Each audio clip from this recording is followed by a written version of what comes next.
I really enjoy this jersey. A lot. I like it a lot.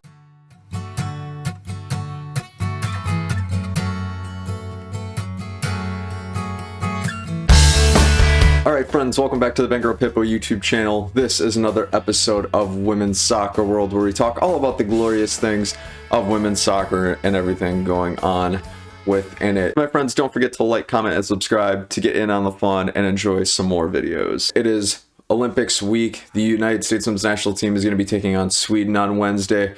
Casey Stoney's been hired by San Diego NWSL. Lauren James made an exit from Manchester United to Chelsea. And lastly, Carli Lloyd turned 39. Let's talk about all of those. Kicking off this episode, we're going to talk about United States Women's National Team versus Sweden match preview. The game's going to be Wednesday at 3:30 in the morning. For those of you early risers who are in the States, I say good luck. I'll probably catch replays because I will probably still be sleeping. This is my most anticipated matchup of the Olympics. My score prediction is going to be a 2-1 United States victory, for the reason being that their run of form has just been crazy for the last forever, and plus their forward line has been clicking on all cylinders as well, so I'm hoping that they're going to pull out and win this one. Two really big interesting things that I'm looking forward to.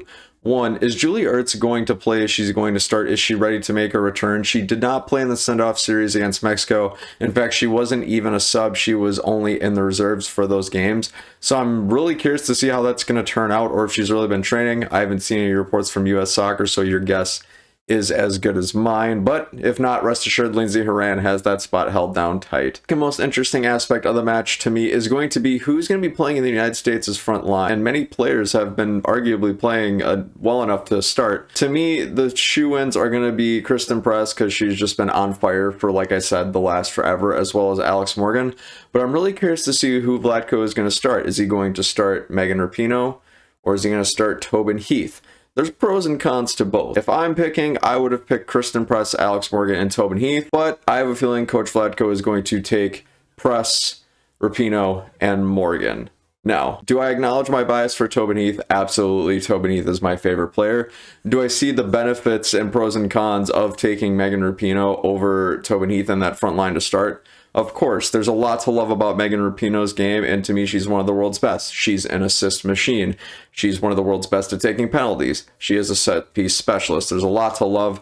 Having said that, Tobin Heath has been on the warpath since she made her return. She has scored goals in both of the games since her return, so your guess is as good as mine, but I guess I'll have to wait and stay tuned to find out. A little bit more background on the matchup. The record between the United States Women's National Team and Sweden is 23 wins, 6 losses, and 12 draws. The last 7 of 8 matches between the two sides have been decided by a goal or less, so I anticipate the situation is going to remain the same for this game as well. It's going to be really, really tight, hence my scoreline prediction of 2-1. And in addition to that, Sweden and the US both have a tendency to play really, really well in these big global competitions. The US has won the last 2 World Cups and has played very, very well against everybody. Sweden, on the other hand, has finished 3rd or better in the last 2 major tournaments, and they've also just qualified for the 2022 Euros. They took 3rd in the 2019 World Cup, and they also finished 2nd in the 2016 Olympics. So Sweden is no slouch. They are a force to be reckoned with, and I think they're going to give the US a tough time. However, the US, I believe, is still the better team, and I think they'll come out on top. So my friends, are you looking forward to the start of the Olympics? Are you getting up early? Whatever you think, you know where the comment section is. Next thing I want to talk about, Carli Lloyd turned 39 just over in Tokyo not too long ago. I believe it was the day of this recording. Happy birthday to Carli Lloyd on that note. Carli Lloyd has been in the top 5 for the United States Women's National Team in caps, goals, and assists, if you can believe that. She has 306 caps, which is 3rd all time. She's got 126 goals, which is 4th all time. And lastly, she's got 64 assists, which is 5th of all time. So Carli Lloyd is one of the greatest of all time, in my opinion. Sidebar, the most caps by any US player, and I think any player in history, shout out to my friend NJ Soldier on Instagram, the most caps by a player ever has been Christine Lilly with 354 caps in a 23-year career. 3 years, almost 2.5 decades of playing pro soccer. That's a treasure that not every player can say that they've had the opportunity to enjoy. Carli Lloyd's played about 15 years with the US, and I think if she plays another 7 or 8, which, hey, she might, I think she'll break Christine Lilly's record if she does that, but we'll have to wait and see. Who knows? Who's your favorite US player of all time? Any throwback players? You know where the comment section is. Comment below and let me know. Moving on a little bit further, we're going to talk about Casey Stoney and her being the first head coach for San Diego NWSL. That's right, earlier this week, Jill Ellis confirmed that they have acquired Casey Stoney. Casey Stoney is fresh off of a resignation from Manchester United, where she coached in the WSL for 3 seasons. Casey Stoney took the team from inception all the way to finishing top 5 in the WSL, which is the top flight of English women's football, in just 3 seasons, and she is one of the most brilliant minds in the world of football, in my opinion. I love Manchester United for a multitude of reasons, all of which I talk about in last week's video. I'll link it somewhere here in this video. Feel free to give it a watch. My overall thoughts on this move: I think it's a power move all around for everybody involved, for Casey Stoney, the NWSL, and San Diego. For Casey Stoney, I'm a big fan of Casey Stoney. Like I said, I think she's one of the most brilliant minds of football, and for her to come into a big growing league like this in a brand new franchise, she can literally build it from the ground up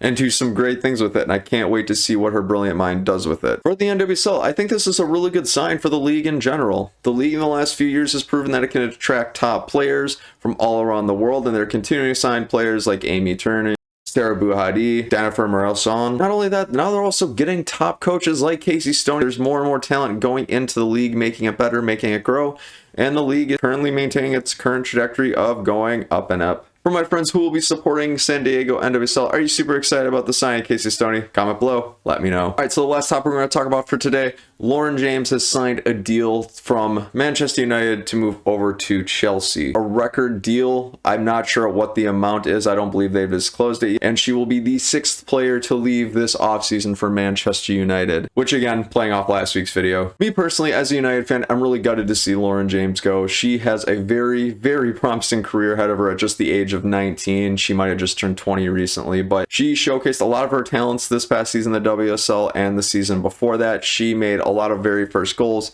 for Manchester United as a club. Like I said, they've only been around for 3 seasons. But on the flip side of the coin, I'm really excited to see her career grow, and I really don't blame her for leaving Manchester United. At Chelsea, I think she's going to grow a lot. She will have to play behind the likes of Sam Kerr, Fran Kirby, and Pernille Harder, all of which are world-class talent and can teach her a lot. And as a young player, being surrounded like talent like that can't hurt. Also, a fun fact, her brother, Reece James, also plays for Chelsea, so sibling dynamics, that works really, really well. I'm super pumped for Lauren James. Can't wait to see what she does at Chelsea, and I guess we'll have to see what awaits for Manchester United. So my friends, what do you think of the signing? If you're a Chelsea fan, are you excited to see Lauren James join the club? If you're a United fan, are you as gutted as I am? Comment below, let me know. Friends, so again, that'll do it for this episode of Women's Soccer World. Thanks so much for joining. Like, comment, and subscribe for more.